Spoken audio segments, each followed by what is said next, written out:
Everyone, कैसे हैं आप सभी लोग। मैं हूं आपका दोस्त, आपका English mentor, English teacher PD Vishwakarma. कैसे हैं आप सभी लोग? आशा करता हूं बहुत अच्छे होंगे दोस्तों।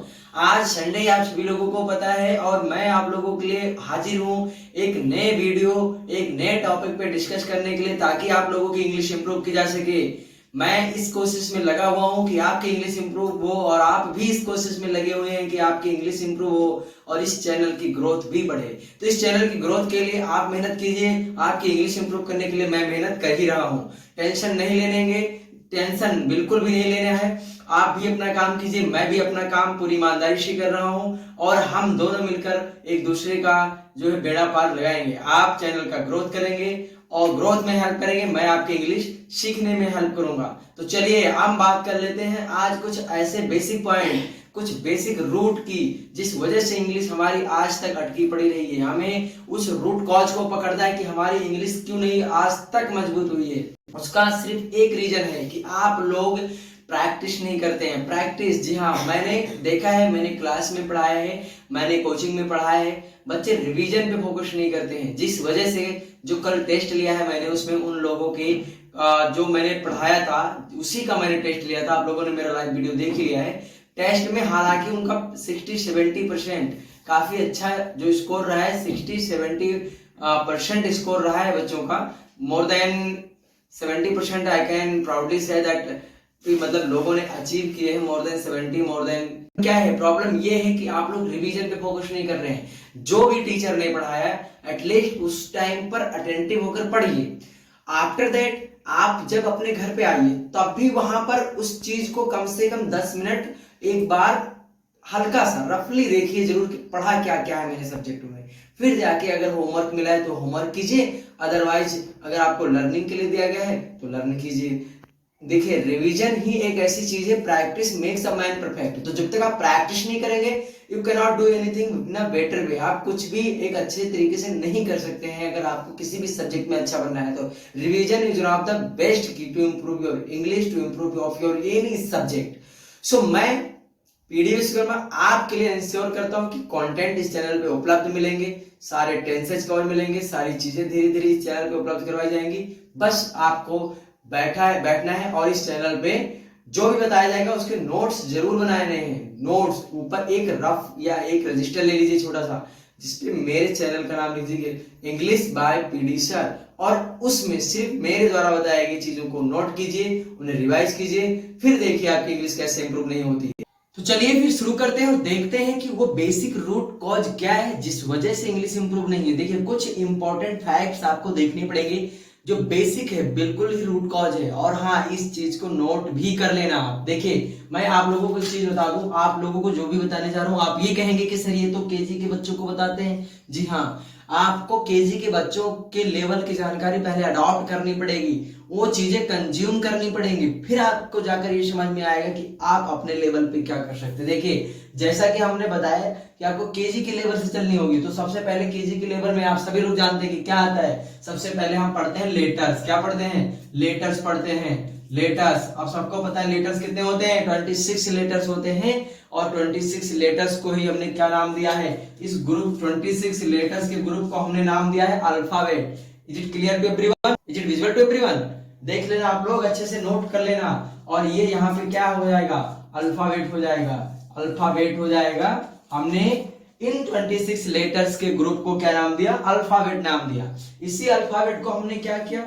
इसी अल्फाबेट को हमने दे दिया दो ग्रुप में डिवाइड कर दिया। इस अल्फाबेट को हमने दो ग्रुप में डिवाइड कर दिया। आप सब लोग जानते हैं oval and consonant. Oval and consonant. Oval and consonant क्यों डिवाइड किया? क्योंकि आप सभी लोग जानते हैं कि जो हिंदी लैंग्वेज है उसमें भी दो पार्ट्स हैं, वर्ण, धन, माला। तो जो उसमें नहीं, वर्णमाला, हिंदी वर्णमाला जो है उसमें भी दो पार्ट है, स्वर और व्यंजन। उसी के बिहार पे, उसी के आधार पे इंग्लिश में भी दो, उसी तरह से सेम इंग्लिश में भी स्वर और व्यंजन होते हैं। स्वर मीन्स वोवेल, व्यंजन मीन्स कॉन्सोनेंट। आप सबको पहले से ही पता है कि ये ई, आई, वो एंड यू होते हैं। बाकी rest of letters are consonant. बचे हुए बाकी के बाकी 21 लेटर क्या है? वो बाकी के 21 लेटर क्या है? कॉन्सोनेंट है। बाकी के 21 लेटर कॉन्सोनेंट है। इतना चीज आपको समझ में आया। अब हम एक चीज और देखते हैं कि जब हमने बांट दिया इन 26 अक्षरों को दो ग्रुप में, दो पार्ट में डिवाइड कर दिया, एक ग्रुप हमने बनाया वोवेल का और एक बनाया कॉन्सोनेंट का।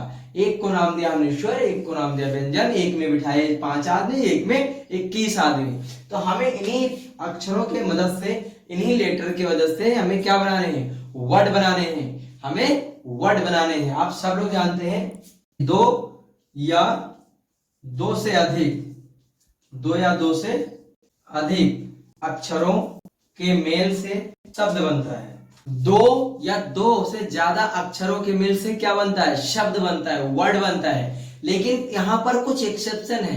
एक्सेप्शन क्या है कि जो हमारा वोवेल है उसमें हमारे दो भाई ऐसे हैं जो अकेले ही पूरा अर्थ देते हैं, उन्हें दो के साथ लगने की जरूरत नहीं है, यानी उनको किसी से पेयर करने की जरूरत, मेल करने की जरूरत नहीं है, वो अकेले ही पूरी मीनिंग देते हैं। आप सभी लोगों को पहले ही पता होगा कि ये है, जो ये है हमारा, ये अकेले ही एक मीनिंग देता है, वो भी कंप्लीट और फुल, जिसका मतलब होता है एक, जिसका मतलब क्या होता है, एक होता है। और जब आई होती, जो यहाँ पे आई है, आई का मतलब भी क्या होता है, आई का मतलब भी मैं होता है। और आप सबको पता है ये हिंदी के पूर्ण अर्थ वाले शब्द हैं। पूर्ण, मैं मीन्स आई और ए मीन्स एक। क्लियर है ना?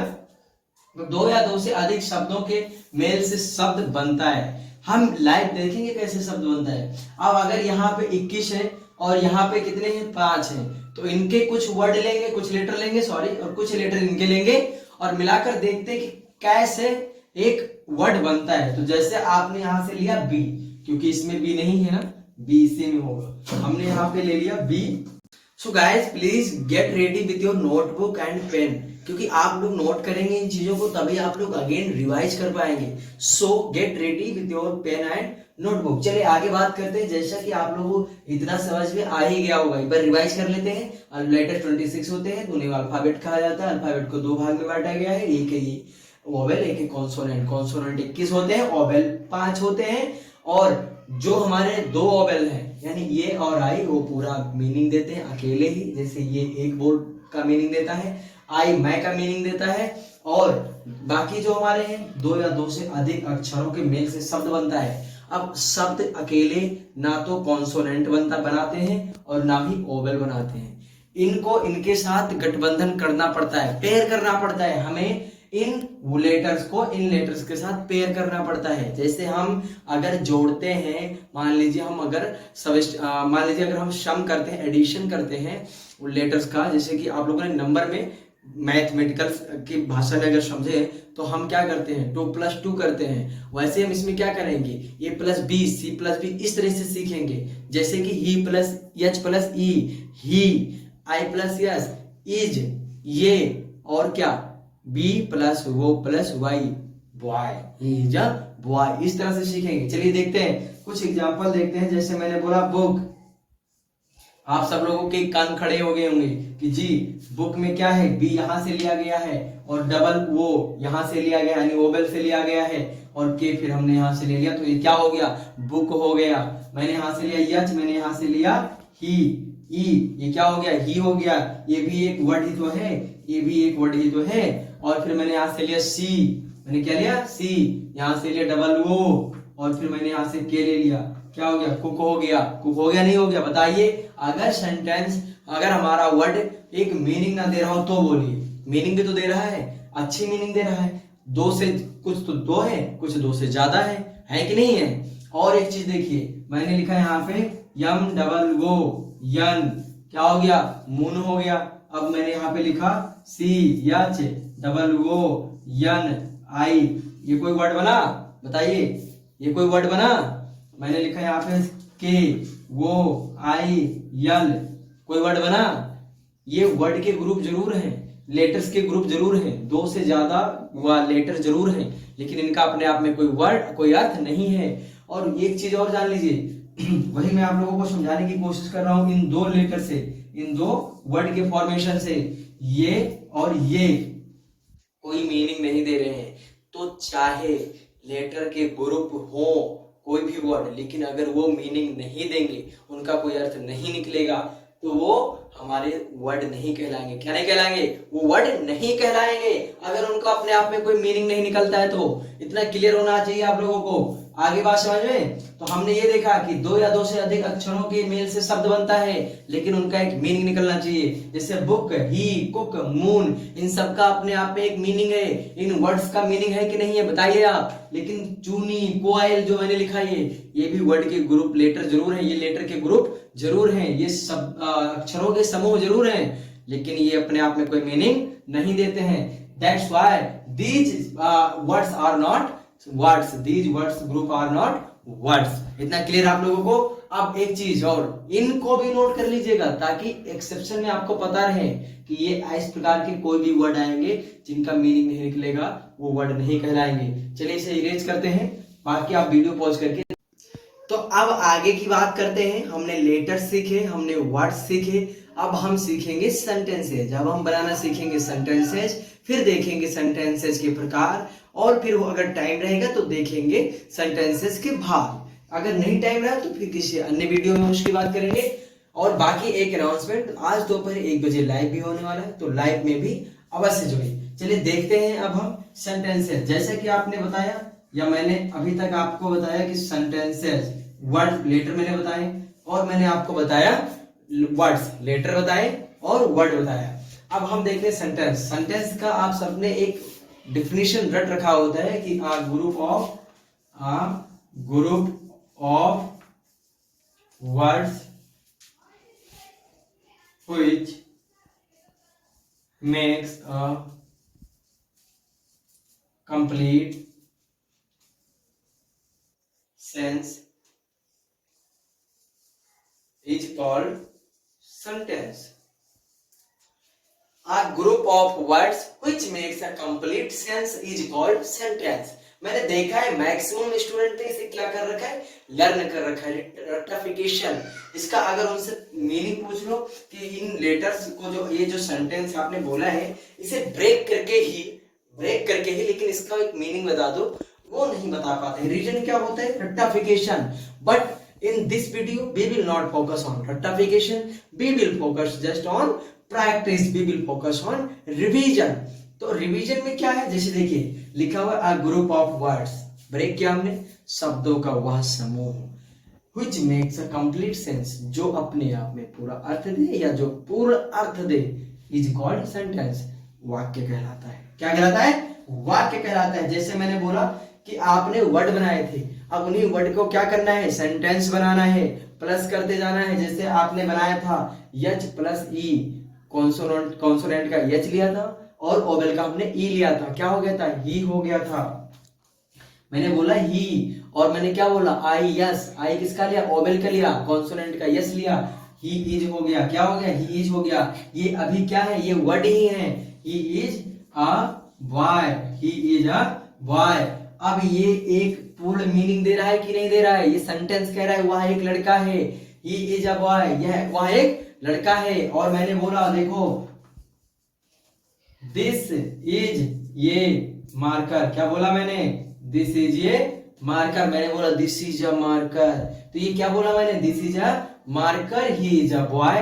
तो ये दोनों सेंटेंस अर्थ दे रहे हैं, ये क्या कह रहे हैं? मीनिंग दे रहे हैं। इनका मतलब निकल रहा है कि वह एक लड़का है, यह एक मार्कर है। और एक चीज, ही इज अ बॉय जब मैंने बोला तो इसमें कई सारे 1 2 3 4 शब्द आए हैं, जिनमें कई सारे लेटर से जुड़ के बने हैं शब्द। अब इन शब्दों को हमने क्या किया है? धन कर दिया है, यानी प्लस कर दिया है, एक ग्रुपिंग में इन्हें जोड़ दिया है, और इन्होंने एक में मीनिंग दे दी, एक अर्थ दे दिया कि वह एक लड़का है। बताइए ये सेंटेंस है कि नहीं है? बताइए ये सेंटेंस है कि नहीं? ये सेंटेंस है, ये एक पूर्ण सेंटेंस है, जिस वजह से ये जो डिफिनेशन यहाँ पे लिखी हुई है, a group of words which makes a complete sentence is called sentence, यही इस पे अप्लाई हो जाता है। बस शब्दों का एक ऐसा समूह है जो अपने आप में पूरा अर्थ दे रहा है, एक पूर्ण मीनिंग दे रहा है, सेंटेंस कहलाता है। यही तो आप लोगों से टेस्ट में पूछा गया था। बताइए, यही तो कल आप लोगों से टेस्ट में पूछा गया था, लेकिन आप लोगों को क्लियर नहीं था। क्यों क्लियर था? आप लोगों ने कम बताया, 70% तक approximately all of you have done great job. But इसमें क्या है कि आप लोग थोड़ा सा कंफ्यूज हो गए थे। मैं बताता हूँ, दिस इज अ मार्कर, ये भी एक सेंटेंस ही है ना, ये भी एक सेंटेंस ही है जिसका एक मीनिंग निकल रहा है। लेकिन कुछ ऐसे दो चार मीनिंग और हम देखते हैं। जैसे मैंने बोला कि सीता, मैंने क्या बोला, सीता, मैंने बोला Sita is a good teacher, Sita is a good teacher, Sita एक अच्छी शिक्षिका है। सीता कैसी शिक्षिका है, सीता एक अच्छी शिक्षिका है। Sita is a good teacher, शब्दों के समूह ही तो है भैया, ये बताइए, शब्दों के समूह ही तो है, इनका एक मीनिंग निकल रहा है, इनका एक अर्थ निकल रहा है। लेकिन मैं बोलूं कि टीचर इज अ गुड सीता, बताइए, टीचर इज अ गुड सीता, यही सेंटेंस जो ऊपर फॉर्मेशन हमने किया था, सही किया था, एक मीनिंग मिल रहा था, हमें एक अर्थ मिल रहा था, सही से समझ में आ गया था कि सीता क्या है भैया, एक शिक्षिका है और कैसी अच्छी। लेकिन जब हमने इस सेंटेंस का, ऊपर वाले सेंटेंस का एक गलत तरीके से इसका जो फॉर्मेशन था आगे पीछे कर दिया, कहीं पर कुछ रख दिया, कहीं पर कुछ रख दिया, तो उस वजह से क्या हो गया, उस वजह से इनका आज का अर्थ गलत हो गया, अनर्थ हो गया। इसका मतलब ये एक सेंटेंस नहीं है। तो जो भी सेंटेंस कंप्लीट मीनिंग नहीं देंगे वो सेंटेंस नहीं कहलाएंगे, वाक्य नहीं कहलाएंगे, भले ही वो शब्दों के समूह हो। इतना ध्यान में आ गया आपको, इतना समझ में आ गया। एक बार इसे नोट कर लीजिए, जो भी आप लोगों को दिया गया है नोट कर लीजिए, फिर आगे की बात आप लोगों को बताई जाए। तो अब हम देखेंगे टाइप्स ऑफ सेंटेंसेस, वाक्यों के प्रकार देखेंगे, कितने प्रकार के वाक्य होते हैं। आप लोग ऑलरेडी कई प्रकार के वाक्य सुनते होंगे, कुछ आप लोगों को समझ में आता होगा। किसी सेंटेंस में नॉट का प्रयोग किया गया है, किसी सेंटेंस में नेवर, किसी में नो का, किसी में WH फैमिली का आपने कहीं से देखा होगा, किसी में आपने देखा होगा कि प्रश्नवाचक वाक्य में हेल्पिंग वर्ब को पहले रखा गया है, या फिर आप लोगों ने देखा होगा कहीं पर किसी के पीछे वो एक्सक्लेमेशन मार्क लगा होता है, या फिर आप लोगों ने देखा होगा कि क्लियर कट सेंटेंस होता है जिसमें कोई सूचना मिलती है, कोई हमें जानकारी मिलती है।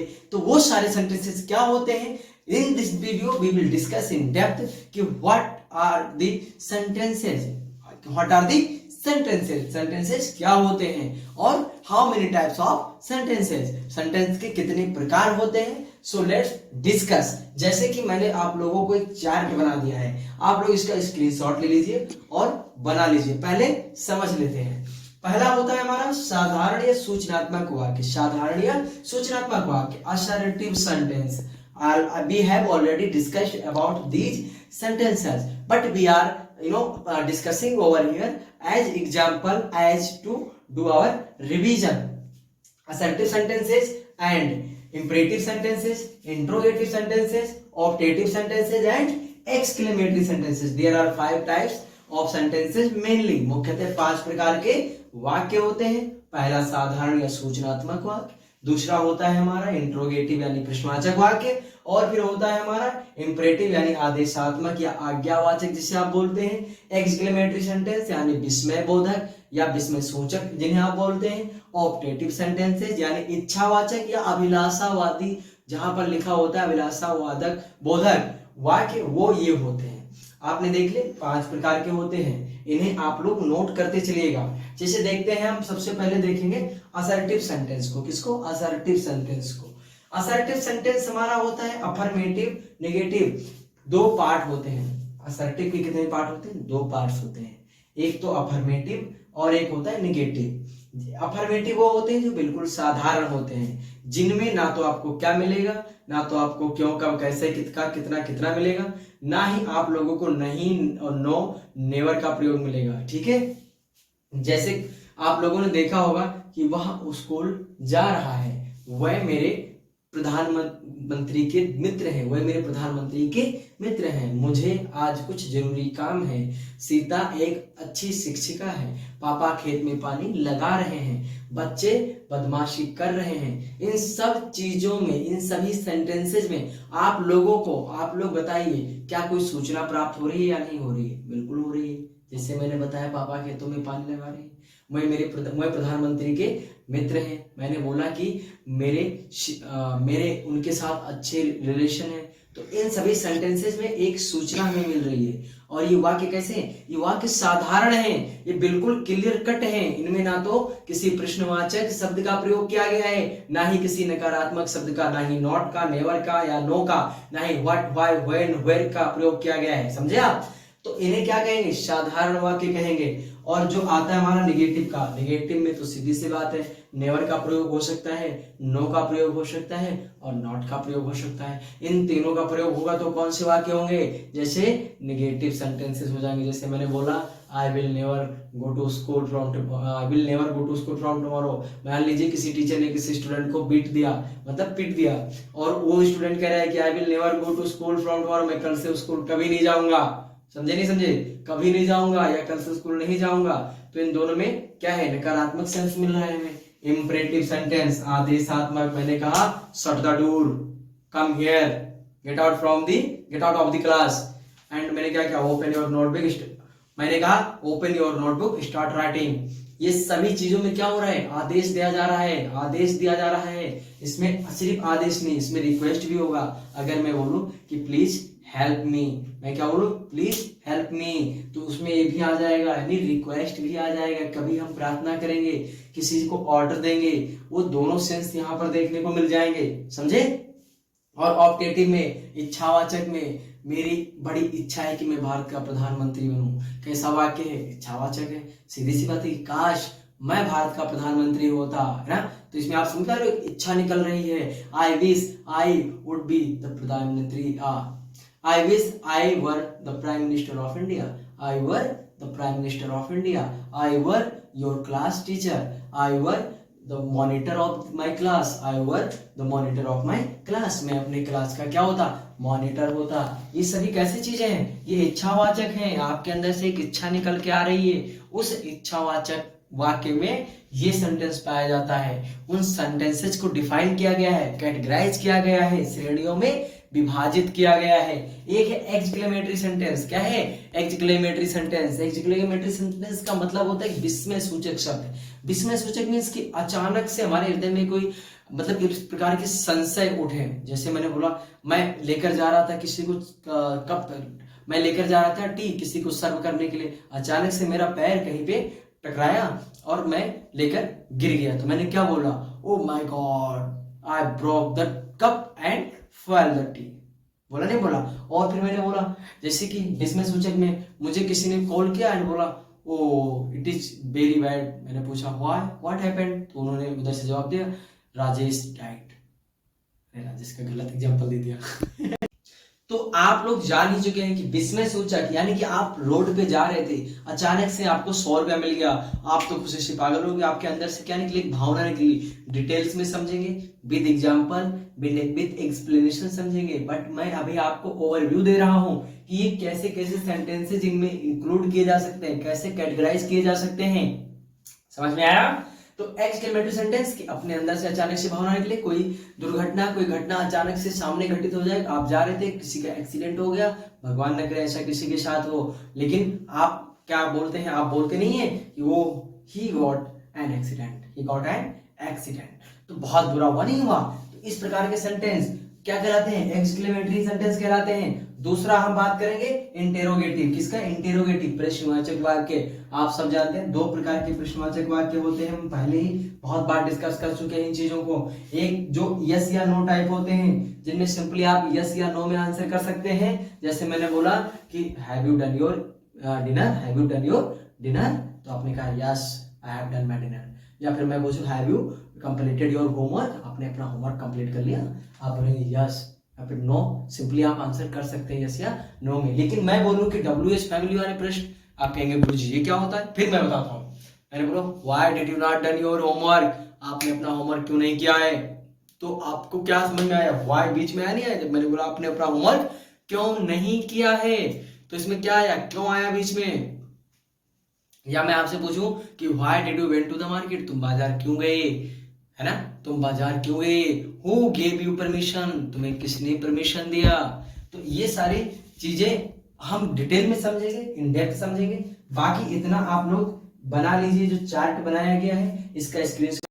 तो चलिए शुरू करते हैं, देखते हैं कि एग्जाम्पल्स और एक्सप्लेनेशन के साथ चलिए असर्टिव टेंस और बाकी के जितने, चलिए असर्टिव सेंटेंस और इंपरेटिव सेंटेंस तथा एक्सक्लेमेटरी और इंट्रोगेटिव और हमारे इंपरेटिव सेंटेंस, इन सबको एक्सप्लेनेशन और उनके एग्जाम्पल्स के साथ समझने की कोशिश करते हैं। जैसे मैंने पहला लिखा है असर्टिव सेंटेंस, मैंने पहले ही बताया कि जिन वाक्यों से सूचना, कोई तथ्य या जानकारी मिले वो साधारण वाक्य होते हैं, यानी सूचनात्मक वाक्य होते हैं जिनसे कोई तथ्य, कोई जानकारी, कोई फैक्ट्स की जानकारी हमें मिले। जैसे मैंने बोला the sun is very hot, example क्या है, the sun is very hot, सूर्य कैसा है, बहुत गर्म है। It is heavily raining outside, बाहर बहुत तेजी वर्षा हो रही है, बहुत तेज वर्षा हो रही है। तो ये हमें एक तो ये साधारण वाक्य है और दूसरा ये हमें कोई सूचना दे रहे हैं कि सूर्य क्या है, बहुत गर्म है और बाहर बहुत भारी वर्षा हो रही है।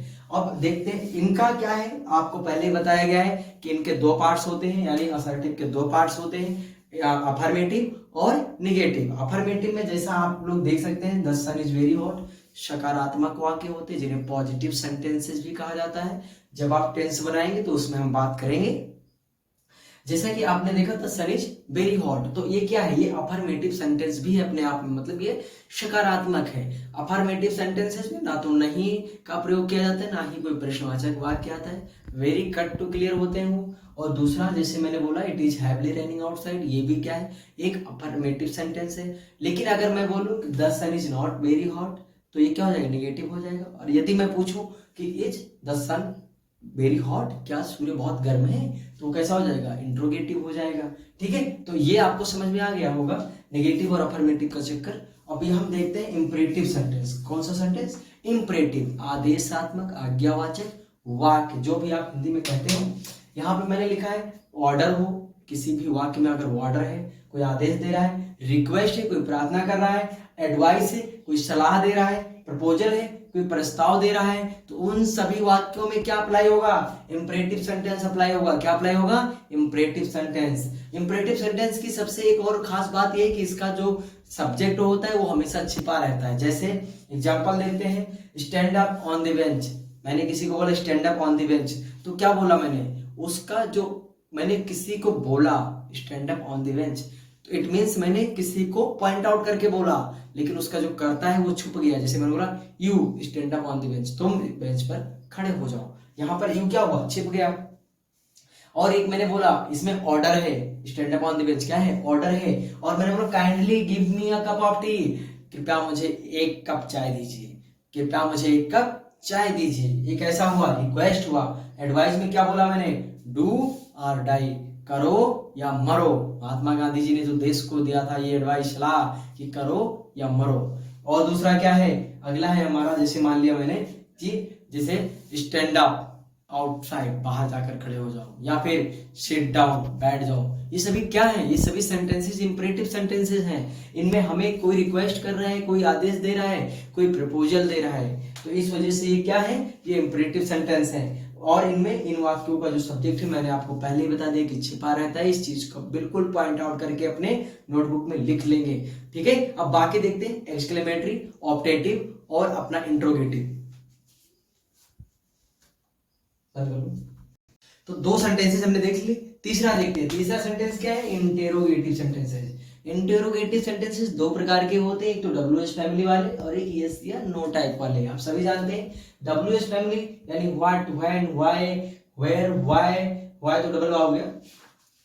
जैसे what, when, why, how much, how many, ये सभी क्या आएंगे, ये हिंदी सेंटेंस के बीच में आएंगे। जैसे क्या, कब, कहां, कैसे, किसको, किसके लिए, ये सब हिंदी के सेंटेंस के बीच में आएंगे। लेकिन जब हम इनका इंग्लिश ट्रांसलेशन करेंगे तो ये क्या होंगे, ये इंग्लिश में सबसे पहले लगेंगे, उसके बाद हम लगाएंगे सब्जेक्ट, उसके बाद हम ये सबसे पहले ये हिंदी के बीच वाक्यों के बीच में आते हैं। उसके बाद में जब हम इनका इंग्लिश ट्रांसलेशन करते हैं तो ये सबसे पहले आते हैं। इनके बाद में हेल्पिंग वर्ब आती है, इनके बाद में सब्जेक्ट, वर्ब, फिर ऑब्जेक्ट आता है, जो स्ट्रक्चर होता है हमारा। और फिर अगला क्या आता है, जैसे हम देखते हैं कि यस या नो टाइप वाले, तो यस या नो टाइप्स वाले जो क्वेश्चन होते हैं हमारे, उनमें सबसे पहले हम हेल्पिंग वर्ब का प्रयोग करते हैं। किसका प्रयोग करते हैं, हेल्पिंग वर्ब का। और उसके बाद में अपना उसके हिसाब से सब्जेक्ट, वर्ब, क्रिया जो भी हमारा होता है कर्म, उसका प्रयोग करते हैं।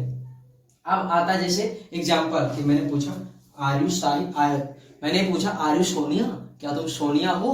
मैंने हिंदी में क्या बोला, क्या आगे लगा हुआ है, आर यू सोनिया, तो उसके लिए हमने क्या यूज किया, उसके लिए हमने हेल्पिंग वर्ब का यूज किया, आर यू सोनिया। फिर मैंने पूछा हु इज सोनिया, सोनिया कौन है, तो कौन हिंदी वाला बीच में आया, लेकिन जब हमने कौन का ट्रांसलेशन किया तो हो गया हु, और उसका हेल्पिंग वर्ब लगाया मैंने इज, उसके बाद में सोनिया, हु इज सोनिया। ये चीज आपको समझ में आ गई होगी। अब हम देखते हैं एक्सक्लेमेटरी सेंटेंस, यानी स्ट्रॉन्ग फीलिंग्स एंड इमोशंस को एक्सप्रेस करने वाले वर्ड्स, यानी कि स्ट्रॉन्ग फीलिंग्स एंड इमोशंस को एक्सप्रेस करने वाले सेंटेंसेज, एक्सक्लेमेटरी सेंटेंसेज। जैसे मैंने बोला how beautiful is the rain, वर्षा कितनी खूबसूरत है, या फिर मैंने बोला नॉनसेंस, या फिर मैंने बोला what an idea, what an idea.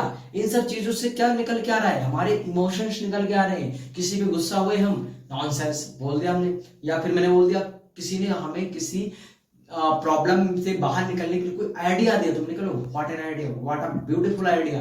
या फिर मैंने किसी को बोला व्हाट अ शेमफुल, कितनी शर्मनाक बात है, व्हाट अ शेमफुल थिंग, कितनी शर्मनाक बात है। या फिर मैंने बोला जैसे कि वाह how beautiful is the rain, वर्षा कितनी खूबसूरत है। या फिर हम बोल सकते हैं how beautiful is the flower, flower कितना खूबसूरत है। जहां पे हमारे मन के स्ट्रॉन्ग इमोशंस, हमारे फीलिंग्स एक्सप्रेस हो जिन सेंटेंसेस में भी, उन सेंटेंसेस को हम क्या कहते हैं, उन सेंटेंसेस को हम विस्मय सूचक या विस्मयाद बोधक या एक्सक्लेमेटरी सेंटेंस कहते हैं। समझ में आया इतना? नोट डाउन करते रहिएगा। सिर्फ मैं अपनी तरफ से एफर्ट डालूंगा तब आपकी इंग्लिश इंप्रूव नहीं होगी, आप भी अपना एफर्ट डालिए, दोनों मिलकर एफर्ट करेंगे तब जाके अच्छी इंग्लिश हो पाएगी। और दूसरा सेंटेंस है ऑप्टेटिव सेंटेंस। कौन सा? Optative sentence. ऑप्टेटिव यानी इच्छावाचक वाक्य, जहां पे भी मेरी इच्छा, किसी सेंटेंस में किसी की इच्छा निकल के आती है। जैसे मैंने बोला may God live you long, जैसे मैंने बोला मे यू लिव, जैसे मैंने बोला may you live a long life, may you live a long life. मैंने बोला हैप्पी बर्थडे, मैंने क्या बोला, wish you very happy birthday. दूसरा सेंटेंस मैंने बोला may God bless you a very long and healthy life. इन सब में क्या है, मेरी इच्छा निकल के आ रही कि भगवान आपको वो सब चीज दे। मैंने बोला कि जैसे एक सेंटेंस यहाँ पे लिखा है मैंने, may God bless you long life. दूसरा मैंने बोला may you live a long life. मैंने बोला I wish you very very happy married life. इन सब में मेरी इच्छा निकल के तो आ रही है, इसमें और क्या हो रहा है, तो ये इच्छावाचक वाक्य हैं। ठीक है, तो आई होप वीडियो आप लोगों को बहुत पसंद आएगा। समय का बड़ा अभाव है जिस वजह से इससे लॉन्ग वीडियो नहीं बनाई जा सकती है। वीडियो काफी लॉन्ग हो चुकी है, लेकिन फिर भी आशा करता हूं आप लोग अंत तक देखेंगे, नोट्स बनाएंगे, रिवीजन करेंगे, क्वेश्चन पूछेंगे, कमेंट करेंगे, और इस चैनल के ग्रोथ के लिए, आपके अपने चैनल के ग्रोथ के लिए इसे शेयर, सब्सक्राइब, जो भी आपका दायित्व वो सब करेंगे। So thank you so much for watching this video till the end.